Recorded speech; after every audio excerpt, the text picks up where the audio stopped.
once again in a new place. Not very tidy, but still.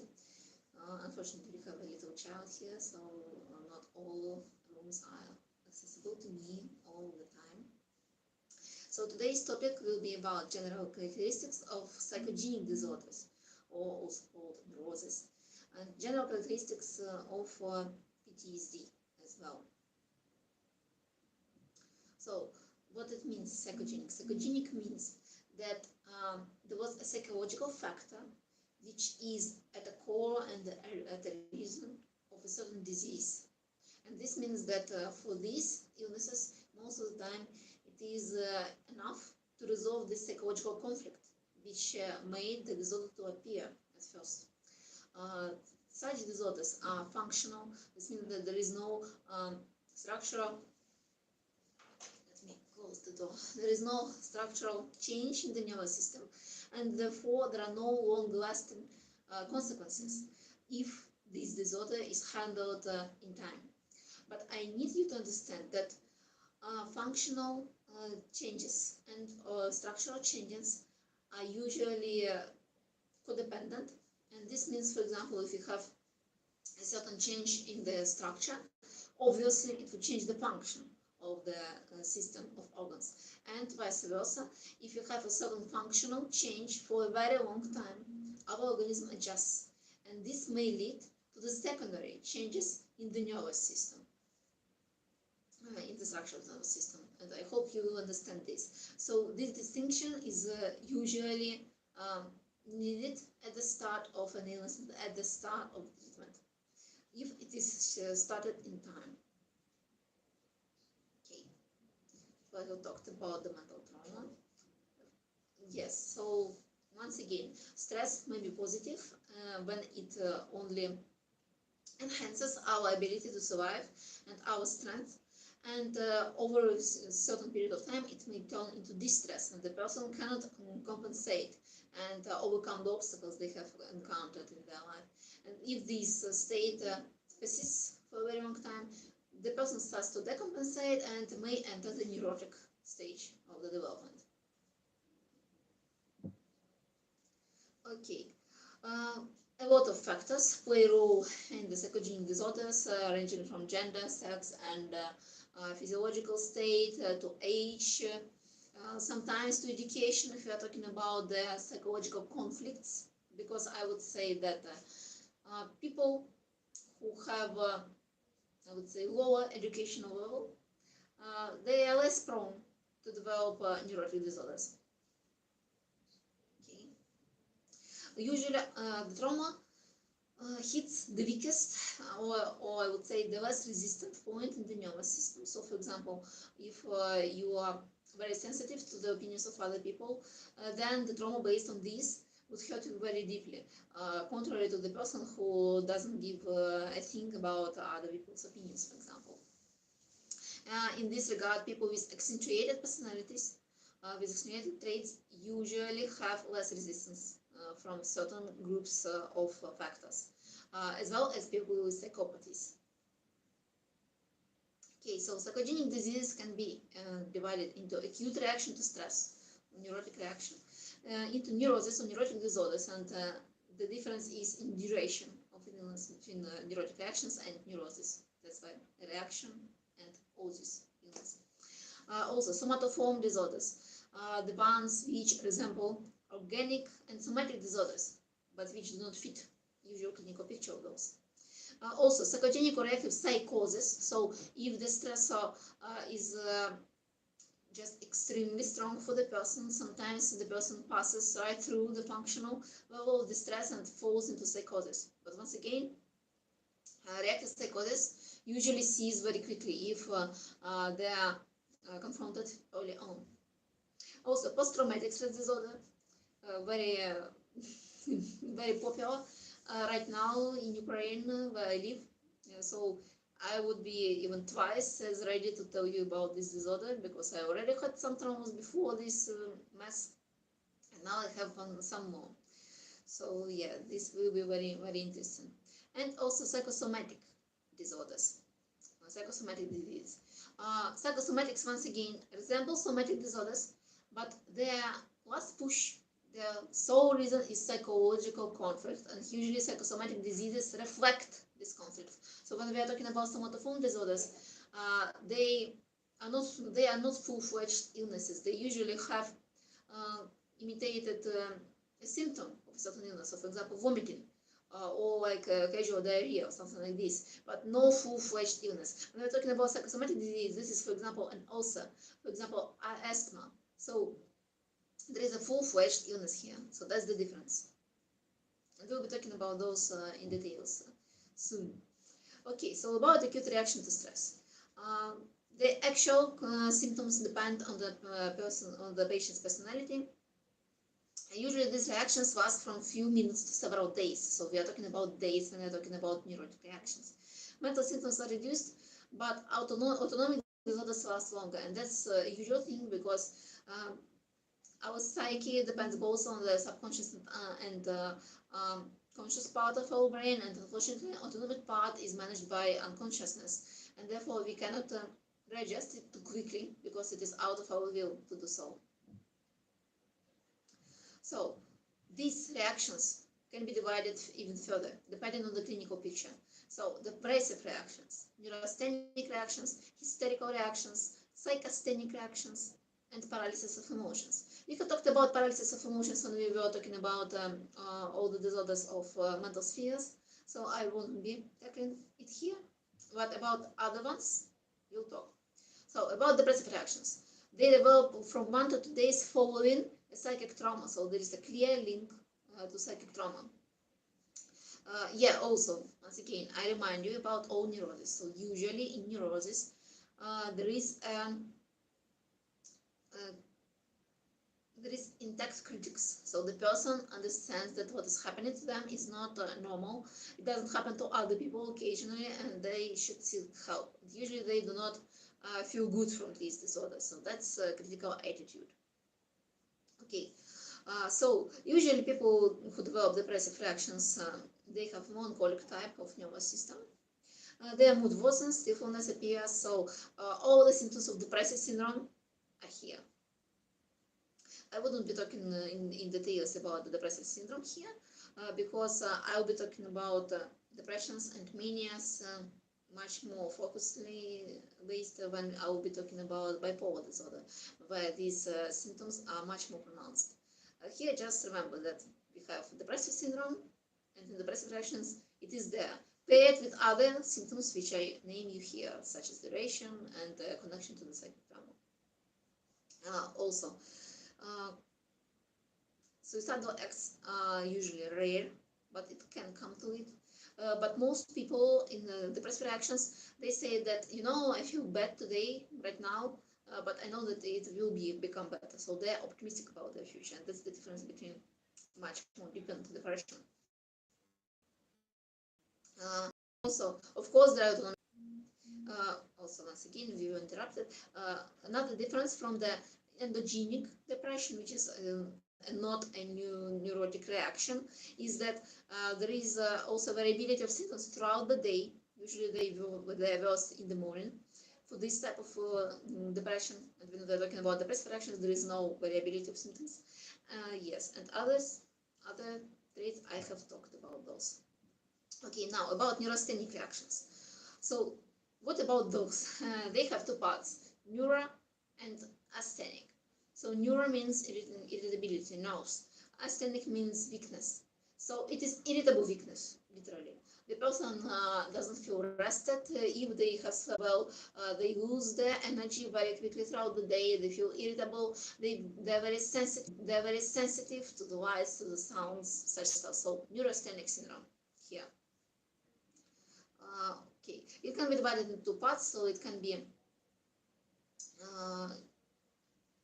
it can be a hypersensitive type or more like asthenic type. So which clinics prevails in this situation? Also, hysterical reaction. Hysterical reaction follows the psychic trauma for the person with demonstrative traits who has a certain inclination to develop such reaction. Hysterical one, usually it is very inclination to develop such reaction. hysterical one.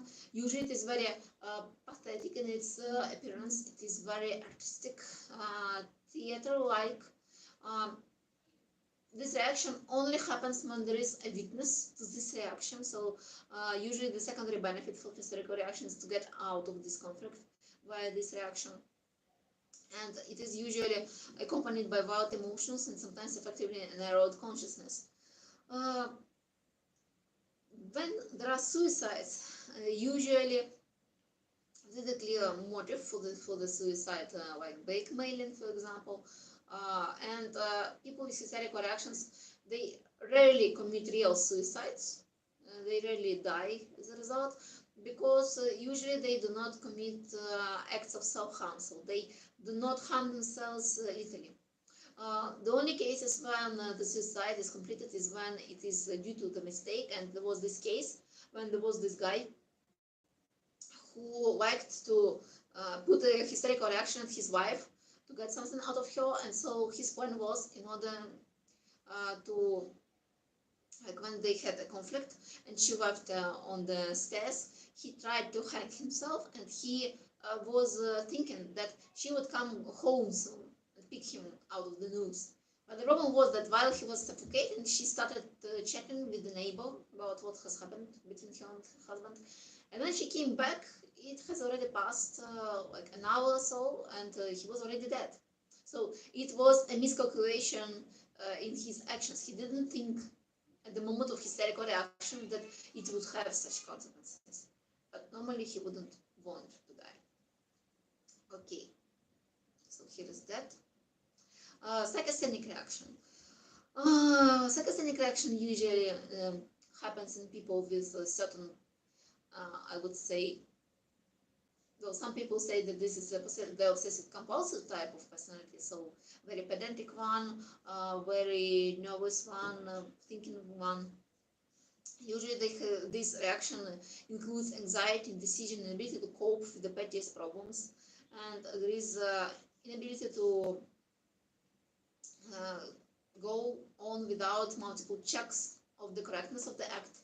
So as you can see, it resembles obsessive compulsive disorder, but it is just a reaction. It is very short-lived. And here, once again, in the name, we have all the symptomatic. So we have psychasthenic, so asthenia of the psyche. The person becomes repeatedly anxious over the things and tired as a result of constant checks.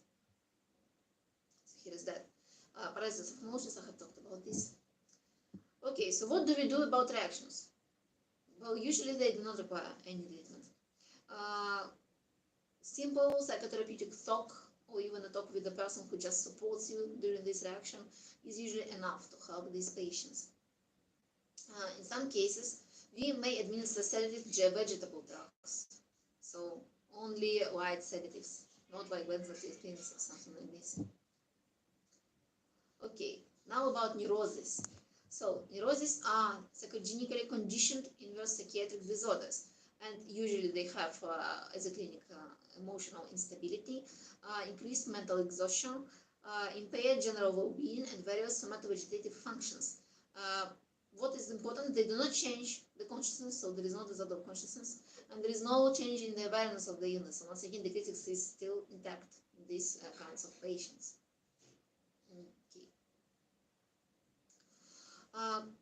To remember once again, there is a just triad, which is unlike endogenous disorders, for example. Okay, so neurosis can manifest by a variety of ways. For example, disturbances in the general state of health, so discomfort, fatigue, headache, weakness, jadedness, easy, like a loss of strength, bad sleep. When I was sleeping throughout the first week of the war, for example, at the end of the day, I always felt that my body hurt in every muscle, even though I wasn't exercising in the war, even though I wasn't really leaving my shelter and stuff. There was just a lot of pain. And so this was clear a neurotic reaction to the psychotraumatic stimuli, to the war happening around. Okay, also, there may be emotional relational disorders. So lack of emotional restraint, for example, attachedness, disposition to affect, unsteady mood, disposition to depressive reactions, also fears, obsessions, and different insufficient volitional control over the emotions. Also, there may be disruption of other psychic functions, for example, memory, attention, thinking, and perception. Also, disturbances in the affective sphere, for example, tics, annoying actions, functional paralysis, mutism, tremor. There may be autonomic disturbances like sweating, hot flashes, variability of pulse and blood pressure, tachycardia, dyspepsia, dyspnea. So as you can see, a lot of things.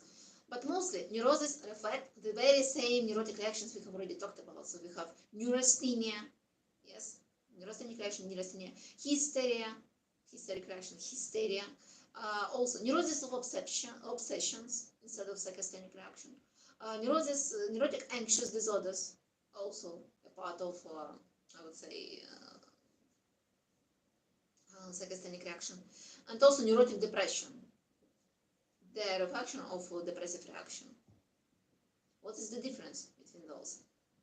Well, we have already talked about neurasthenia and neurasthenic reaction. The only difference is duration. So when we are talking about neurosis, usually there is the about 1 minute. Yeah. About this, I talked about this. Yeah, so usually neurosis lasts for 1 month or longer. So also about childhood, in children, clinical picture may be diminished, so children may become short of their temper, for example. They may have restlessness, inability to preserve the same position for a long period of time, so moodiness, such things. Also, sometimes there are autonomic disturbances like anorexia, for example, vomiting, sweating, and we are talking about little children who, for example, like toddlers who refuse to eat, such stuff. Okay, now about hysterical neurosis or dissociative conversion of neurosis. This is a very interesting group of illnesses, and first of all, I needed to understand that what lies at the basis of this neurosis. The ability, exceptional ability of the psyche of histrionics to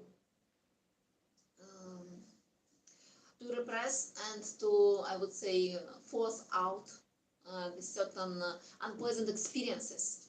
Be those experiences remembered as an emotion, be those experiences remembered as a part of the identity, be those experiences remembered as certain memories or as patterns of movement. So when the person who is prone to hysterical reactions, hysterical neurosis, is placed in a situation when they cannot go away from a certain psychotraumatic stimuli, their psyche would shut off a part of its functions in order to preserve itself. So the disturbances which we can see can be divided into affective, autonomic, motor, or sensor. And you need to understand that this dissociation, and this is called dissociation, when one of the parts of the psyche is forced out, is like shut off for a certain period of time for the consciousness, but not for the unconsciousness. And I need you to understand that the person doesn't do this on purpose, even if you see a clear benefit in their actions. This is their subconscious defense mechanism, forcing out certain functions. So it may be partial forcing out, when, for example, the person loses ability to move. The person loses a certain memory and claims, and you can see in them fully emotionally and in non-verbal and verbal responses that they believe that they haven't done certain things, which obviously happened, but they do not remember those. Or it can be full, when we are talking about multiple identity disorder, for example. Nowadays, I have stumbled upon a non-scientific term of role identity disorder, and that's a very interesting thing, because it is a perfectly normal function for our body, for our psyche actually, to connect with different emotional states and different roles. And so role playing is not an illness. It is not, I would say, it is not an illness per se by itself. It is a certain function. If you do not have control over it, it just means that you need to train your emotional intellect.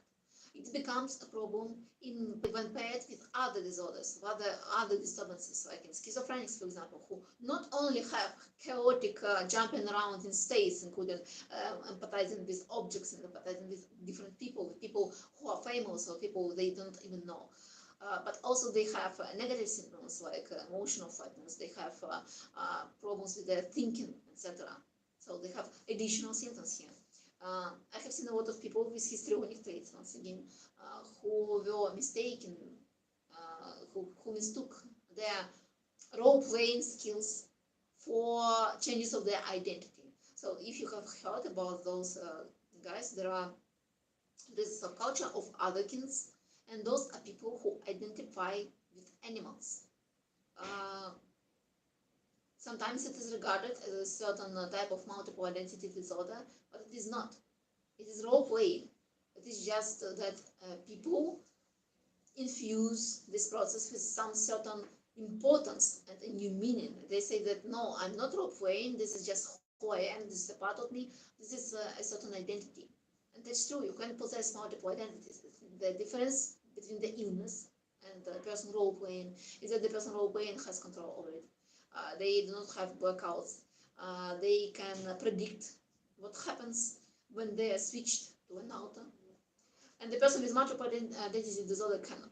When we are talking about multiple identity disorder, when all the sphere of the psyche is forced out from the main consciousness of the person, and we have different identities coexisting in one body, they usually switch alternatively, so we cannot have two identities at the same time. This thing also, the person loses memory on the period when the other identity was, I would say, controlling the body, and these identities can be very different from one another, not only in the ethical value, but also in the physical abilities. So, for example, another identity can speak in another language, or, for example, may have another age. And this is not controlled. So, for example, if you switch to the outer, which cannot drive, and you are driving, you crash the car because you cannot drive in this state, in this another identity. There was this case with a person I know who was attending a party, and they were drinking a lot of alcohol, and at a certain point she just started slashing her wrists. She wasn't reacting, and she didn't recognize people around her. And that was the first time when she was diagnosed with multiple identity disorder. So it is not quirky, it is not funny, it can be dangerous in many cases. So here is that. And when we are talking about a partial dissociation, sometimes people who have pansexual, like who have a gender dysphoria, they may exhibit signs of this partial dissociative neurosis when it pertains to their gender. So any part of your psyche can be dissociated. Usually dissociation, once again, happens as a defense mechanism. So something from which you are trying to dissociate has trauma. So you are trying to find another way of existing without this function, which brings you pain. So what can happen? Yeah, we have talked about this, we have talked about that. So affective disorders usually resemble excessive ability of emotions, extremely unstable mood, emotional reactions. So people with hysterical neurosis can throw fits. And there was a video of this woman who was stopped by the police because she breached the law of the speed in the city, and she just started flailing around in the mud. She started shouting, and she was flailing around, and she was lying in the mud. But the only part of her body not covered in mud was her face, because that's not aesthetic. And that's another thing. People with histrionic reactions and histrionic traits, they rarely damage themselves because they treasure their own safety, and they wouldn't inflict even more damage on themselves. So here is that. Okay, motor disturbances and hysteria. So motor disturbances can be in the form of hyperkinesis, so those fits, or akinesis. So the person, there was this guy with histrionic reactions who was walking around with his friends and some girls, and he tried to woo a certain girl. She refused to talk to him, and he became very upset. He fell down and started shouting that he cannot walk He was like, I'm paralyzed, I cannot walk. So that sounds very funny, but that was a typical hysterical reaction. And the person with hysterical neurosis may be very prone to this. For example, the child doesn't want to go to school and they're like, I cannot move, I cannot stand, such stuff. Sometimes since these people empathize with other people easily, they may be induced by other people's disorders. So, for example, there was the family where there was a grandpa who was sick with catatonic schizophrenia, and he was frequently having stupors. And one day, when the ambulance arrived to his house, they found not only this grandpa in the catatonic state, but also his granddaughter, who was imitating his catatonia, but that was a histrionic stupor. So once again, how to differentiate an allergenic stupor from histrionic? Apart from having additional symptoms of negativism, for example, mutism, automatic submissiveness, also echo symptoms, and like cataplexy and stuff, these people, once again, they don't want to be damaged. So when you try to pinch them, for example, when you try to inflict pain on them, they would react vividly to this, and they will go out of the stupor. The person in catatonia won't. So that's the difference. Okay, we have talked about this. We have talked about that. Yeah, and how to differentiate these paralysis, for example, from organic disorders. They do not match the flow of the neurons, the nerves in our body. So, for example, the person may not be able to move one foot, but when you try to check the movement on another foot, there will be reflectory tension in the so-called paralyzed foot. But you know that from the physiology, if it is paralyzed, it is paralyzed. There is no tonus there in the muscles if it is paralyzed. So obviously this is a hysterical thing. Okay, we have talked about this, we have talked about that. We have talked about this. What else, what else, what else? Yeah, there are also such disorders which influence the consciousness. And for example, there may be a fugue and full trances and possessive states. So you may have seen people with possessive states in churches, for example, who have been exorcised, and they scream and they shout and they hiss at people and they're possessed by demons. Those are hysterics. They are more than likely to put on a show for the audience. And the thing which causes them to show these reactions is the catharsis of the emotions they have, which is started by the trance state, which is induced by the prayers and by all the stuff at the churches and all this atmosphere itself. So it is a trance state. And when we're talking about fuga, it is a change of consciousness when the person suddenly leaves their current place of being and just runs. They may go to another city. They do not respond to questions throughout this time. They just do automatic things in order to get away. And they may come to their senses in another country suddenly, and they don't remember how they came here. So if you like movies, probably you have heard about Fight Club. So Fight Club is a very good movie about the person with a certain illness.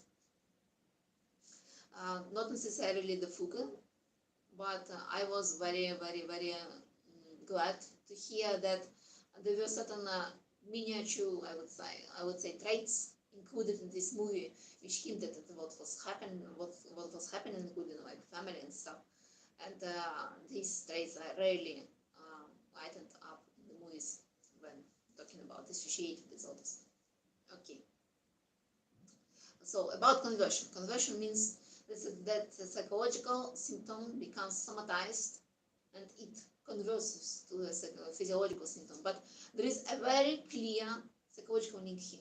So for example, when we are talking about the person who is scared of talking in front of other people, and for example, they were laughed at a certain point when they were given public speech, they will develop most probably hysterical mutism. They will refuse to talk because they felt this fear and they don't want to be humiliated once again. Okay. When we are talking about simulating the certain disease is under consciousness control. And people who are simulating, they usually take the most prominent symptoms out of the whole bunch. The easiest to understand. They can switch on and off these symptoms whenever they like. You may have seen people, for example, on TikTok imitating Tourette's syndrome, and that's very sad and also very funny that they are able to predict which tics come around, which doesn't happen when you have an illness.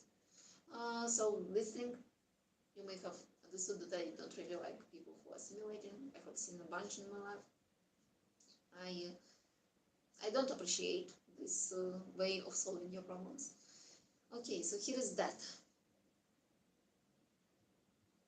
And about control, when we're talking about control, it means that you are able to stop doing what you do in a dangerous situation. The person with an illness cannot stop. The person who is simulating can. So here is that. Also, there may be sensomotor and autonomic disturbances like sleep disturbances, palpitation, faints, retention of urine, for example. We have talked about this. We have talked about that. Yeah, so once again about epileptic seizure. So how to differentiate hysterionic seizure from epileptic seizure? You already remember the topic about epilepsy, so I wouldn't be stopping on the clinical picture of epileptic seizure. But now let's talk about hysterical fit. So there are no common symptoms after the hysterical fit. The person just feels fatigue, and there is no coma, there are no pathological reflexes, and usual reflexes do not disappear. There is no mydriasis. The person never pees themselves and never defecates on themselves, because that's once again very unpleasant, as like they're doing this for the audience. Once there is no one who can see you convulsing, the person will stop. What else? And usually these fits are not dangerous, so the person doesn't bang their hand on the floor, for example. They do not bite their tongue. It may look scary, but it is not, in fact. And of course, there is no saliva mixed with foam from the mouth, because there is no hypersalivation, no secretion of the glands. So that's the difference. And also, yeah, connection. Hysterical fits happen when there is a conflict, psychological conflict, at which the person has found themselves. Epileptic seizures usually happen when this link is not evident. They may happen at random times. But epileptic fits are mirrored. They are copies of one another. Hysterical fit may be different each time, because the person doesn't remember how to do this all the time.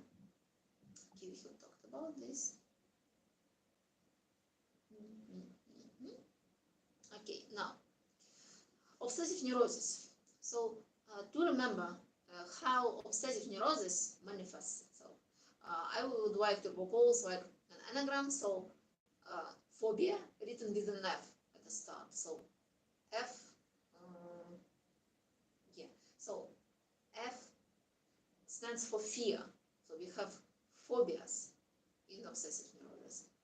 A certain fear of a certain stimuli, which is usually just a projection of an experienced, fearful experience before. So when you're scared of the dog, you're not scared of the dog, you're scared of something else. But you have found the explanation. What are you scared of?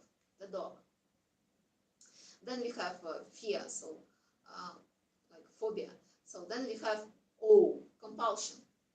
Fear, compulsion. So when we are scared, there is a certain action which should relieve this anxiety. And I need you to understand that compulsions usually do not bring conscious satisfaction. So when we are talking about, for example, self-mutilating, self-aggressive acts, if you are not talking about psychosis, usually people derive a certain amount of pleasure from these acts. They may find them aesthetic, they may find them sexual, such stuff. When we're talking about compulsions, there is nothing sexual about this.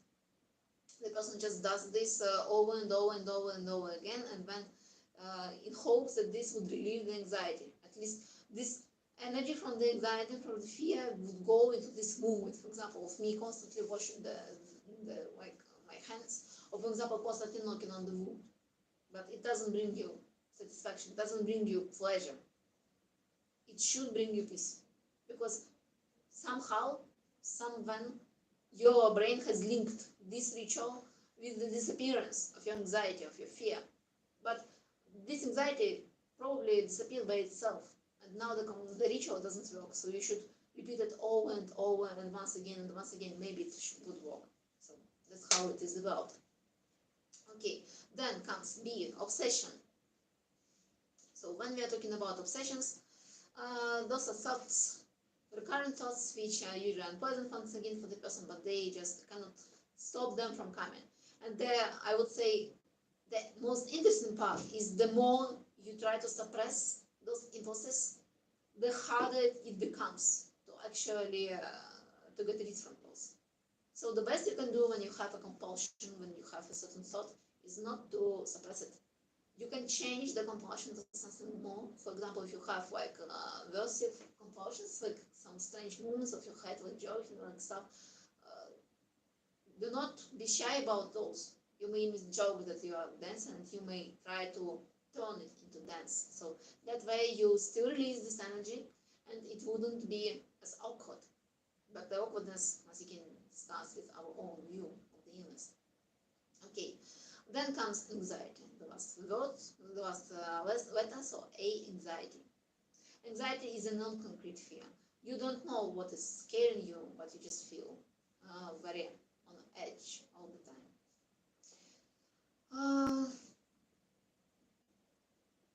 Anxiety usually is potentiated by the person being too attentive to their emotional state, when they're constantly thinking about, okay, what do I feel right now, and what do I feel right now, and why is my heart so pounding? Oh no, it is pounding, probably I'm dying, or not, I don't know what is happening, oh no, my head is dizzy, I don't understand why it is dizzy, such stuff.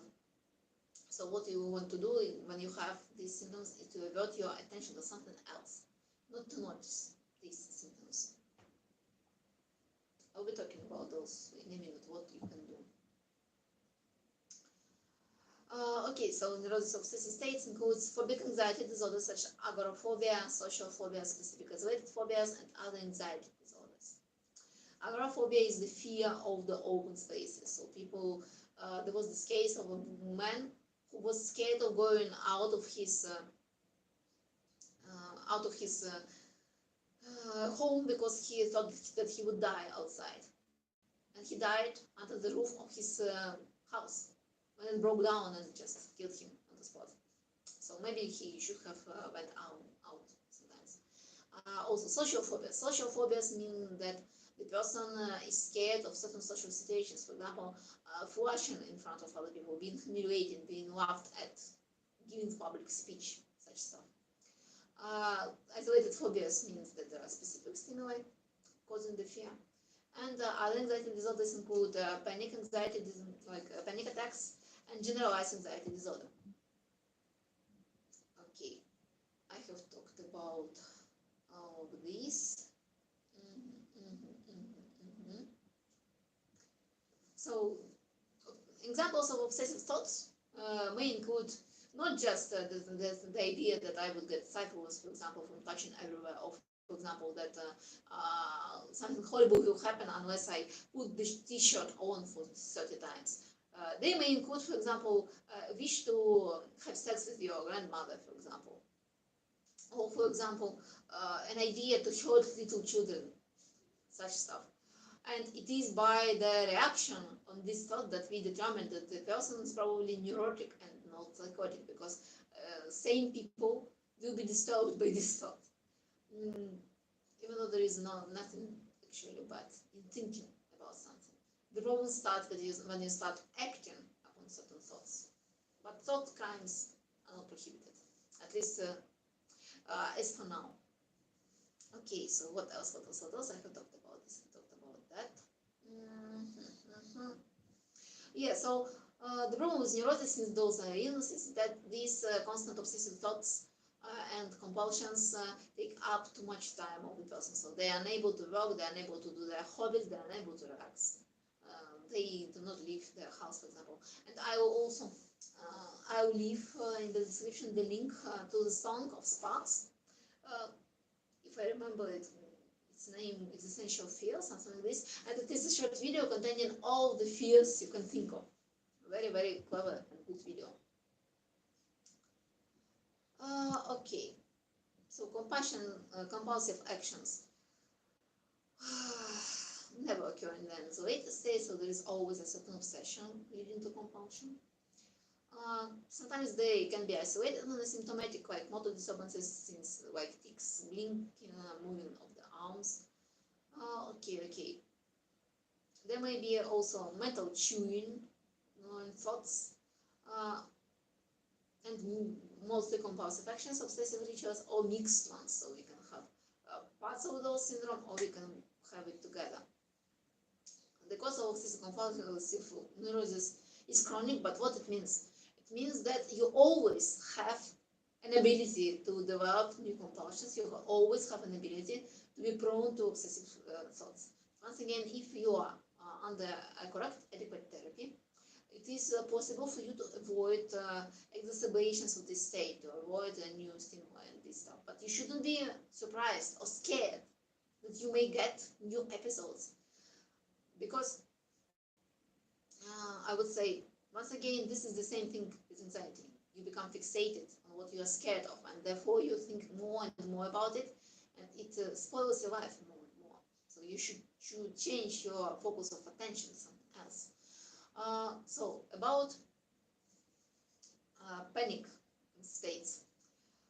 There is a variety of things you can do in order to stop panic attacks, and usually they can be treated easily without the medications. We're talking about medication when it is just too severe for the person to pardon from the start. So what you can do if you do not have any medications with you? For example, while the panic attack is starting, you once again need to change your focus of attention. So you may think about 5 things you can see, and you start looking around and seeing those things. Then you think about 4 things you can hear at the moment. You try to hear what is around you. So do not focus on yourself, focus on the surroundings. Then 3 things you can touch. And it's good if you can touch them. So try to feel things around, especially good to feel something with your feet, so that you know that even if your head is dizzy from the anxiety, you understand that you are standing firmly, and to touch something firmly and understand that, okay, my hand is on the wall, for example, so I'm fixated. What else you can do? Then 2 things you can taste. You can imagine how they taste like if you are, for example, outside and you don't want to lick things around. And 1 thing you can smell, for example. The core thing is not to focus too much on what you are feeling physically, how the anxiety manifests physically, because you are only potentiating your fears by this. Do not give your fears the attention they need. They only exist when you are giving them attention. There is a game called Who is Lila, and it explores this idea of things existing while people are giving them attention. So it is about these things once again, and also it is as well about hysterical disorders most of the times, but still the idea is the same. Another thing is that if you inhale very slowly from your nose and then exhale from your mouth also very slowly, this would help you to balance out your state. So once again, if you're panicking, first thing you need to do is to balance out your breathing, because once again it causes the fastening of your pulse, and therefore tachycardia, and therefore tachycardia makes you even more scared. So don't do this. Okay, I can stop hugging the wall right now. So this thing, and also what you can do is that on our hands we have this how is it called? I forgot the word.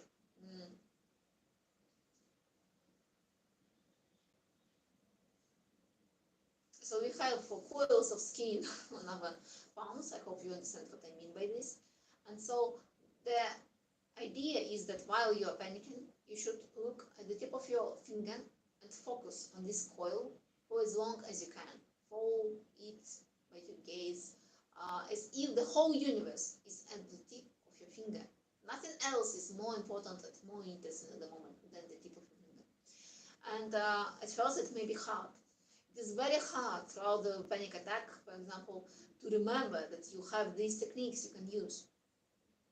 But for this, we suggest our patients to train these skills. So throughout the day, minimum 6 times a day, they should look at this finger and do other exercises I have talked about in this video. And they need to do this that much to remember, even in the most dire situations, automatically, that they have to look at the finger. And at first, the panic attack will be just the same as it was before, but gradually it will become shorter and shorter and shorter. And over time, even this first act of raising the finger would already signify the end of the anxious attack. So we are basically teaching you the right conditional reflexes for this reaction. So here is that. What do we do if we need the medical treatment? Okay. Yeah, I have talked about that. So if we need medical treatment, usually people with obsessive compulsive disorder are given antidepressant with tranquilizing action and tranquilizers, such as benzodiazepines and also light sedatives, like vegetable sedatives. In the more dire situations, but I would say this is a very bad thing to do. I have seen in the hospital people getting prescribed antipsychotics. In the case of obsessive states, it is not justified. Antipsychotic treatment has a lot of drawbacks, and since I saw this prescription on a child, I was even more shocked because children are more susceptible to psychotropic drugs. So idea is that they are mild relaxant, and therefore they would help the person not to experience obsessive actions. But it is not justified. Don't do this, please.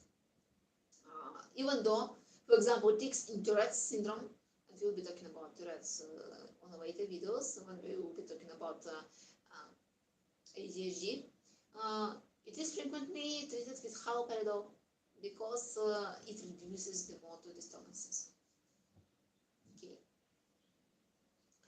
Okay, anxiety phobic disorders, I have talked about these.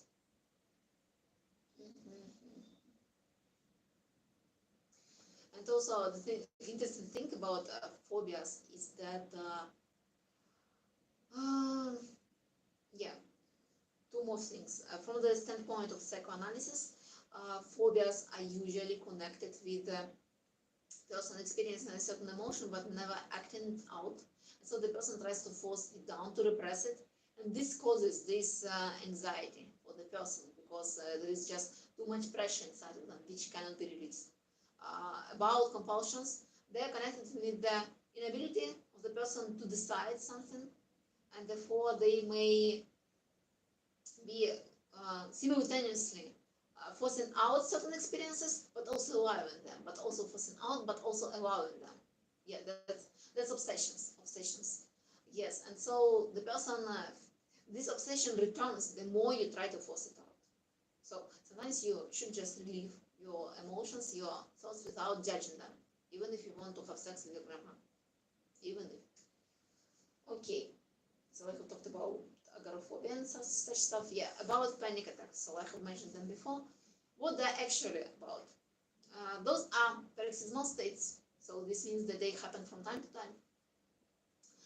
Of extreme anxiety and mostly visceral autonomic sensations. So high blood pressure, dizziness, fatigue, shortness of breath, sometimes even asphyxiation, subjective asphyxiation, tachycardia, the person is sweating, and a lot of them describe the state as if they feel that they are dying. So such state. This state lasts up to 20 to 30 minutes, but for some people it may last even hours.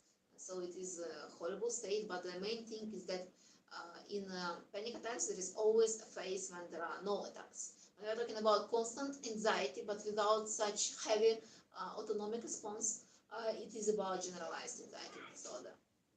So here's that. Okay. We have talked about this, we have talked about that. Yeah, also fear of fashion is called eratophobia, just so that you would know. Okay, I have talked about this, we talked about that. There is also hypochondriac phobia. Since it is a neurosis, usually the person is able to be convinced by the analysis and instrumental examination that everything is fine with them. But when we are talking about hypochondria, which is of psychotic origin, of course, the person wouldn't believe you. And the reasons for getting a certain illness will be nonsensical. Like, for example, I have contracted AIDS from this, such stuff. The person with hypochondriac phobia is usually very rational. So they're like, you know, I have felt these palpitations in my heart. Maybe I have infarction, something like this. So they are understandable. And once again, this problem arises from focusing too much on the sensations of your body. And I have told my patients this over and over. If you want to find a symptom, you will find it because you are trying to find this particular symptom. I have had this patient who was suffering from depression with hypochondriacal traits. And she was constantly telling me that, you know, I always feel like this sensation here and here and here, and you know, I feel this realization, everything is so bleak. Once I advised her to be more in tune with what she's doing right now, so to feel around, like to be involved in something, to talk to people, to stop scanning her body for abnormalities, at least for 5 minutes. This symptom passed away. On the next day, she was fine. So once again, your attention usually fits the symptom. The importance you give to the symptom fits it. The more overwhelming, scary you make your illness, the less it is probable to you to adapt and to live a higher quality of life, because you're just too scared. You feel powerless in front of your almighty illness. So that's why I hate when it is written that recovery from this illness is rare. This illness is chronic. Most of the times, it depends. It depends on the therapy and how the person views and which attitude they have at the illness. But I'm rambling once again. Let's continue. We have a handful of slides left. Okay. We've talked about panic disorder. Yeah, about severity. If there are 4 attacks a month, it is a moderate panic disorder. If it is more than 4 attacks for a week, it is a severe panic disorder. Okay, we have talked about this. Also, depression and anxiety is often mixed, because I have talked about this: sadness, anxiety, and fear. Sadness, anxiety, fear, and anger are one emotion. Okay, so here is this. Okay, so in children are different from adults, and usually all the illnesses manifest in some other different form than in adults. So when we are talking about neurosis in children, the most common are neurosis of fear, pathological habitual actions, and systemic monosymptomatic neurosis. So what are those? Monosymptomatic neurosis are usually observed like a functional weakness of some autonomic system as a result of maturity or a certain affection of it. So, for example, they have a nature of conditioned reflexes, and usually the onset is not acute but subacute. This systemic neurosis include regurgitation in infants, anorexia, enuresis, tics, also vomiting, neurotic cough, such stuff. So once again, we are talking about little children most of the times. Okay, we have talked about this.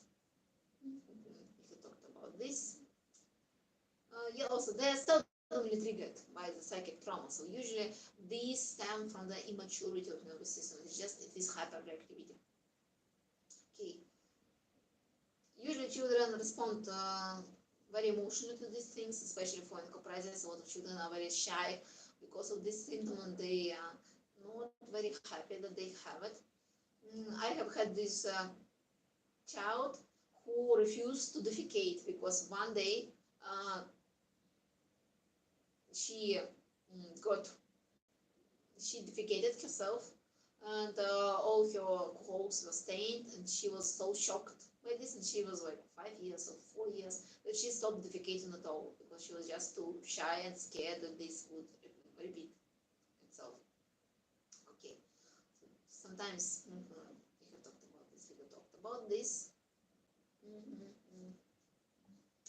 Okay, so usually these reactions, especially like anorexia, since it is a conditioned reflexes, this means that the unfavorable stimuli was paired with favorable one. So, for example, the child beat very hot food, for example, and therefore they are refusing to eat right now because the food was very hot. So, such things. Okay. So, about habitual, like neurotic habitual, pathological habitual actions. Those include eating of inedible things, for example, or pica, which develops at the age of 1 to 6 years. And so children may eat stones, hair, paper, sand. And there was this woman who was eating so much hair that there was like this big ball of hair inside of her stomach. Also, biting of nails is the same thing, like excoriation at the early stage. Right now, it is classified as another illness, but it is often very, very common among children. Okay, so encopresis is the involuntary secretion of feces, which happens with the child. Usually, it happens when the child is is in a very deep sleep, and therefore they do not even wake up when this happens, and they only find the surprise on the next morning. Okay, about this, we have talked about this. We talked about this. Well, so tics usually include movements of extremities and trunk.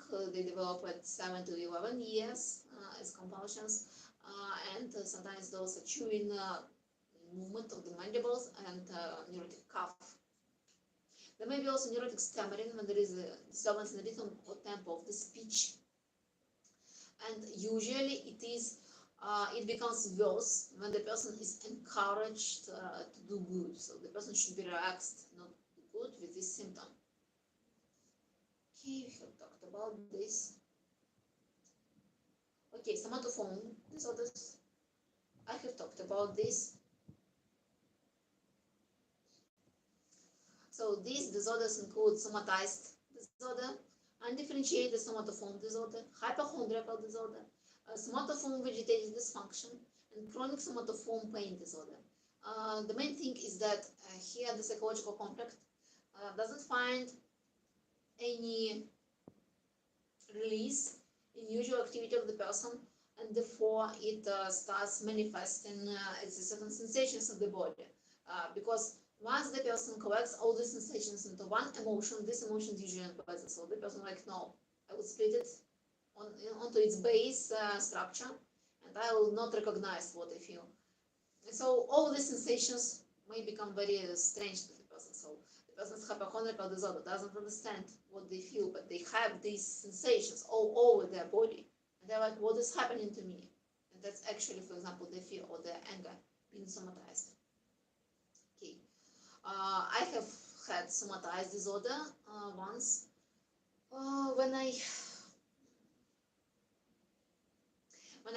had intercourse for the first time, and I didn't want it.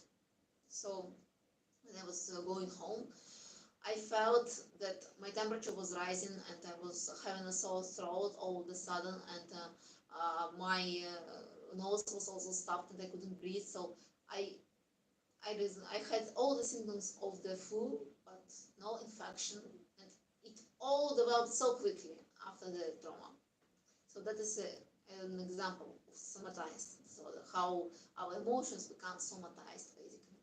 The difference from conversion disorder is that conversion disorder never hurts its owner, but somatized disorder can. Okay, because I was lying on the ground on the next day with a very high fever and couldn't walk around at all. Okay, so let's talk about those a little more. Okay, we have talked about this, we have talked about that. So once again, attention fits those symptoms. And now about There is also somatoform autonomic dysfunction. So usually it is related to the one system of organs, so respiratory, digestive, or cardiovascular, isolatedly from other people, from other systems, and there are no physical disturbances in the organ or system involved, so it is purely functional. Okay, so they may have, for example, palpitations, dyspnea, hiccup, or like transient pains, permanent heaviness, person open, such things. Okay. So they are called like cardiovascular neurosis, also gastric neurosis, dyspepsia, periorospasm, psychogenic metabolism, also psychogenic also coughs and dyspnea, irritable intestine syndrome, gas diarrhea syndrome, such stuff. So chronic somatoform painful disorder. It is connected with the disturbances in the noradrenaline system and is commonly treated with the antidepressants which inhibit the reuptake of noradrenaline. And this is manifested by pains which cannot be taken off by analgesics and which do not correspond to the certain disturbance of function of the certain illness. This is unfortunately one of the most unpleasant illnesses because pain just fixates our attention right over, and it is very hard to get rid of it. Usually this illness begins after the age of 45.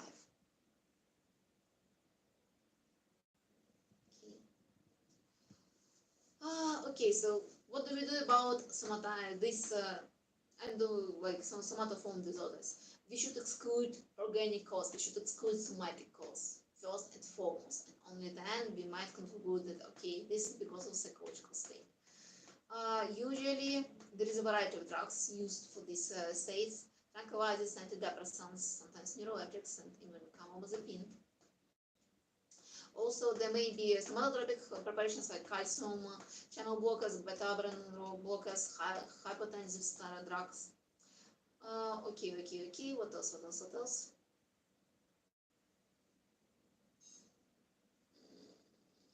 Well, that's all.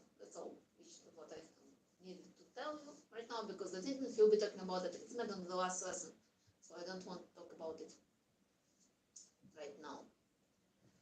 Okay, so we have 10 more slides left, so let's have a little break for, I would say, 10 minutes, and then we'll continue.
The break is over.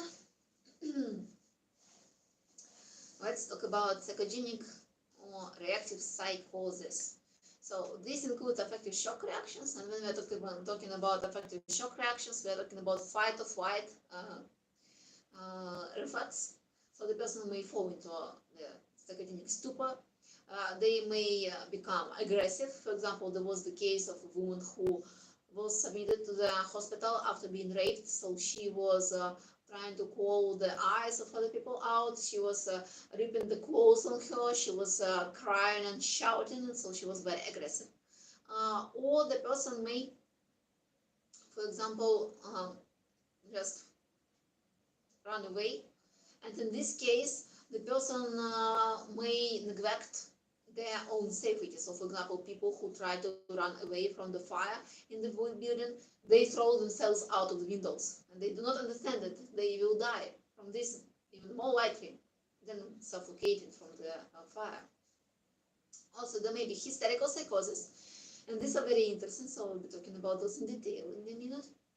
And also reactive or psychogenic depression, but with psychotic traits. So here, once again, there is a link with a certain psychological stimuli, but also there are psychotic syndromes here.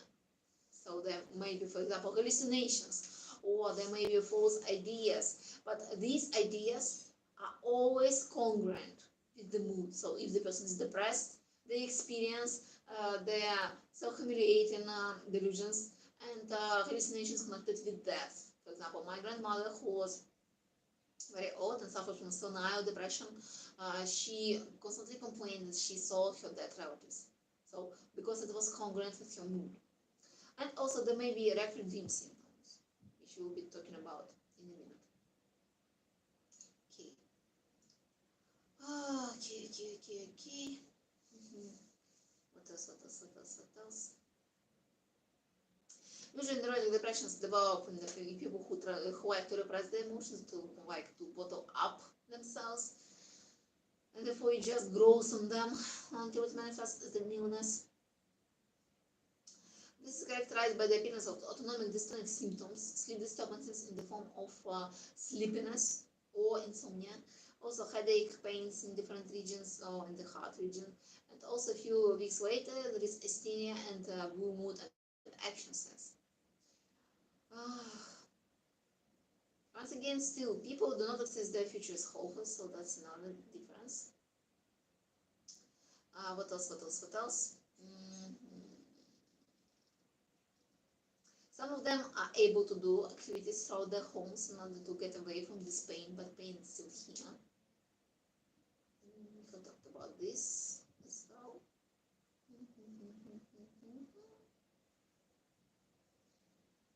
Okay.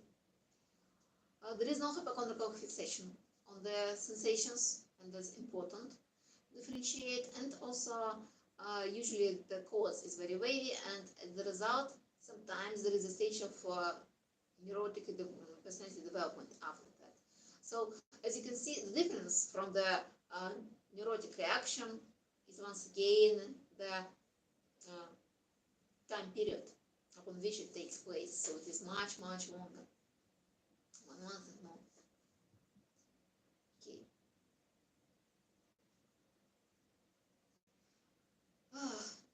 About hysterical psychosis. Hysterical psychosis include poor reason, for example, when the person who is trying to get away out of the situation is exhibiting childlike behavior. For example, they may call everyone mommy and daddy, and they will fail to do even the simplest fractions. So that is pluralism.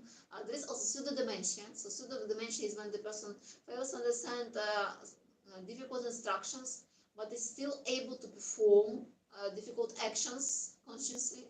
And usually this is exhibited by the people who are under court for some law breachment, such things. Okay, so what else? Okay, so general principles of neurosis treatment. The basis is psychotherapy. We need to resolve this psychological conflict and to adapt the person with this type of reaction to the outside world. And these, like the exact type of psychotherapy varies depending on the neurosis. So, for example, for people with obsessive compulsive disorder, it is best to use cognitive psychotherapy. For people with histrionic disorders, it is best to use hypnosis, because they are very suggestive. What else? Another thing which you need to understand is that group psychotherapy is very good because it helps to rehabilitate our patients much faster. And I will be talking about psychotherapy in details once again in the last one, so I won't be dwelling too much into this right now. Okay. Usually the hub for neurosis is ambulatory. Exceptions are depressive neurosis, when there is a risk of the person becoming suicidal, because that is an indication to become hospitalized. Okay. What else? Most frequent out of all the psychopharma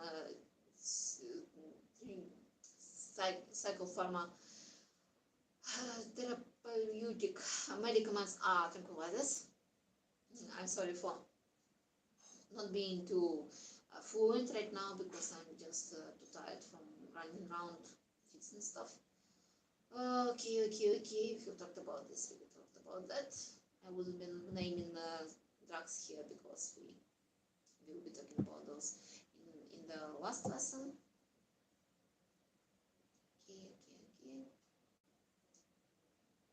Okay. When we are talking about just sleep disorders, which are isolated from other symptoms, we may use soporifics.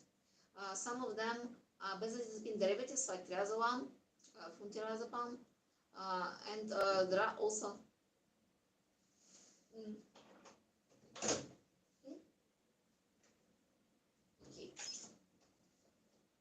somebody was knocking on the door. And some of them are benzodiazepine-like medicaments like zolpidem, zolpidem, and zopicon. They are very good to fall asleep, because they do not give you fixed number of hours to sleep, but they help you to fall asleep faster. They are ideal for intermezzos. They are a phenomenon when the person wakes up throughout the night and cannot fall asleep once again. Okay. Also, about examination of patients. Labor examination. Usually these patients are able to work. Exceptions are very heavy compulsions, for example.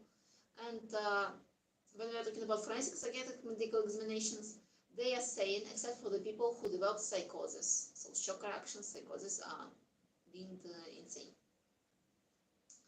Also, when we are talking about military psychiatric examinations, people who have severe neurotic disorders, they are unfit for the army.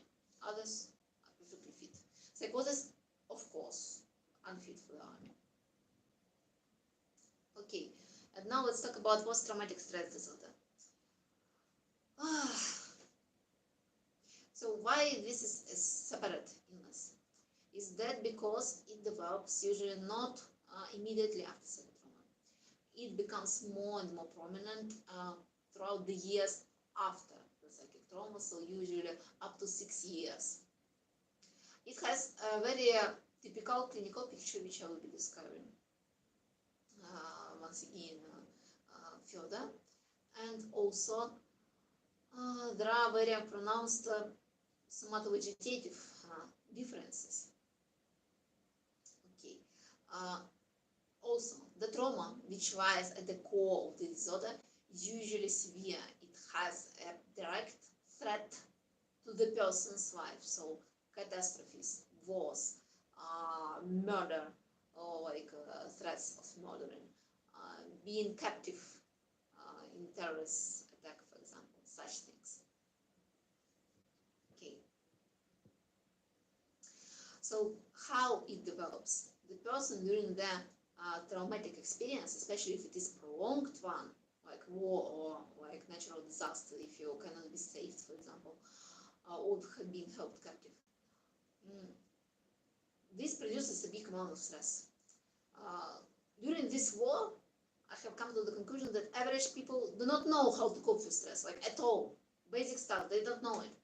And this means that this tension they're feeling, they are trying to suppress it. They are collecting it in their body. And this tension grows more and more and more. And when the person will relax, if it doesn't hit them earlier, this tension will manifest itself with a variety of symptoms. And this lies at the core of the PTSD.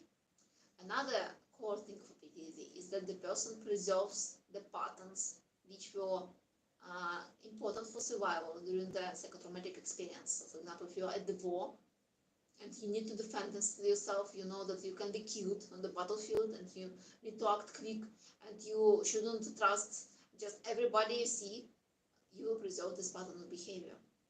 And once the conditional stimuli, for example, a sound which sounds like the bomb, for example, like a bullet, once this conditional stimuli pops up, your pattern of behavior also pops up.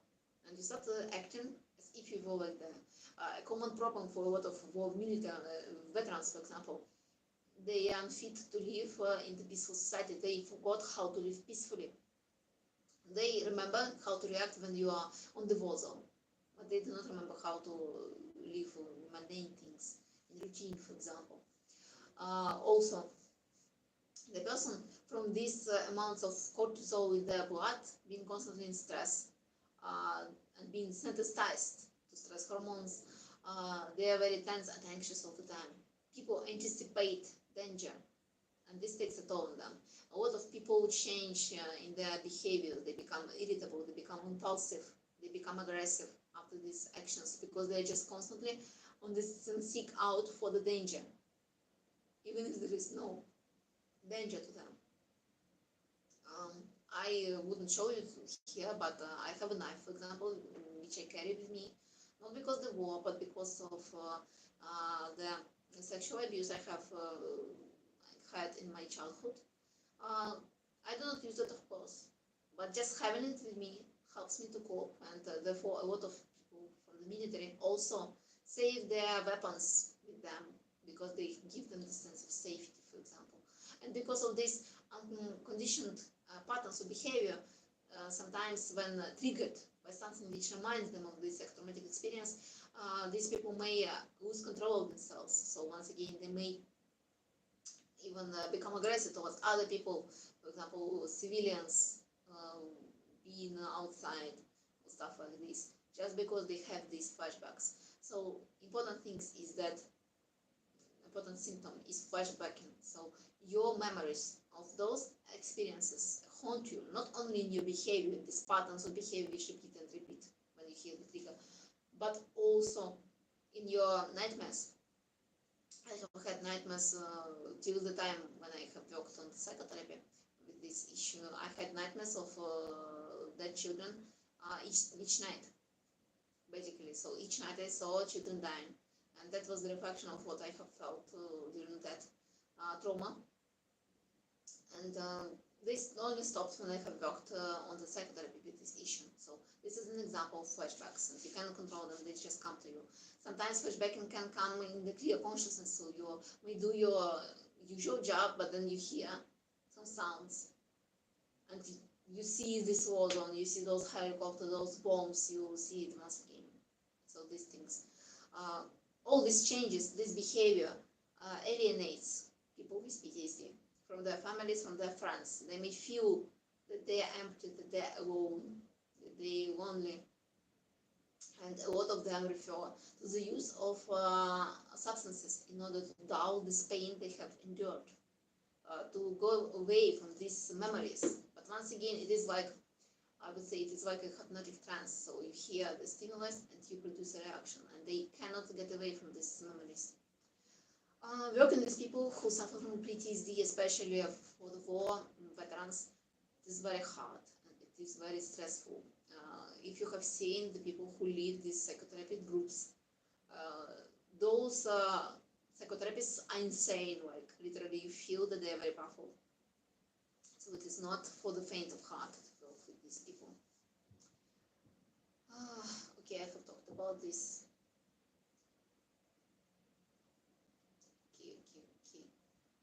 Mm. Yeah. One thing is also that when PTSD starts occurring, it should start no more than 6 months after the event. So this is the start, and it can continue to develop throughout the 6 years. So that's what I meant when I was talking about this. What else? What else? I have talked about flashbacks, such stuff. Yeah, of course, there is an avoidance behavior. So the person knows their triggers and they try to avoid them at all costs. What is important to understand is that there is also, like, some people with schizophrenic traits also like to talk about, oh, I have this trigger, I have that trigger, and they just speculate on the word trigger. The thing is that the person with PTSD, real PTSD, usually only modulates their own behavior in order to avoid triggers. So they are not telling people, oh no, do not mention the war in front of me, or like something like this, because they are already in the pattern of reacting at this point when they hear the trigger. They do not have some time to complain about somebody hurting their feelings. No. They usually modulate their own behavior, so they stop visiting some people, some places which remind them of trauma, for example. Unlike people who are speculating on the word trigger, and they purposefully go to the place where they will be triggered, and then they'll say to everyone that you have been triggering me and you are not a person for this. So that's the difference. Okay. They may be even longitudinal, so they do not get the same level of emotion from the things they have enjoyed in life after this activity, after this trauma. So how do we treat it? Of course, the basis is psychotherapy, a long-term psychotherapy, and we can use a lot of like almost all the groups of drugs are recommended. So anxiolytics, clonazepam, propranolol, like antidepressants such as amitriptyline, imipramine, mood stabilizers, which are used for bipolar disorder, anticonvulsants. And the thing is that the meds which are usually used in PTSD are the ones of the most refractory ones. So amitriptyline, for example, which is like a very potent drug and it is not prescribed as a first-line therapy. Yeah.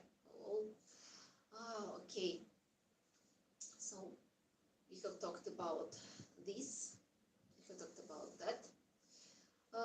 Also, at certain stages of PTSD, usually patients do not understand that this is an illness for them, that they need to have help, and therefore they may oppose any psychiatric help given to them.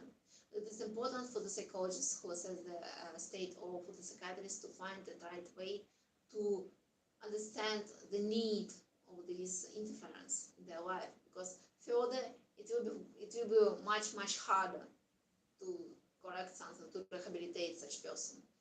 Therefore, the military, they always have psychologists, and there is always psychiatric help available for such people, because we need this support as much as we can. So, also about the figures, when we arrived in a much more peaceful town, without as much bombings and without as much sirens, at first with my mother we were very shocked at the sound of the refrigerator, because it reminded us the airplanes which were throwing bombs. So that's another sign of PTSD. Another reaction included, for example, the realization. For the first 3 days, I felt that everything is unreal, and I did not even understand where I was at the time. So it was like as if I was looking at everything from a distant place. So that's another sign of this condition. But I would say that with a very good psychological aid, in 2 years, surely this state should subside if I work on it. So when you have patients with PTSD, be prepared that this is a very long-term maintenance of their mental health. Basically, that's all for today. I hope you have enjoyed it. So I will include the song in the description, and also the link to the trailer of the movie Fight Club. I have talked about, and also what else?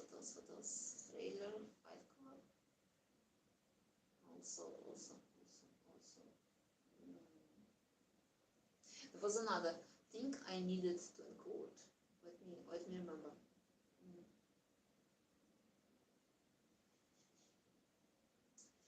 I was talking about panic, about repressing.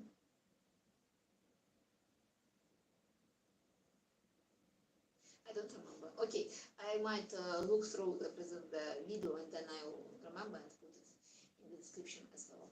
See you around next time.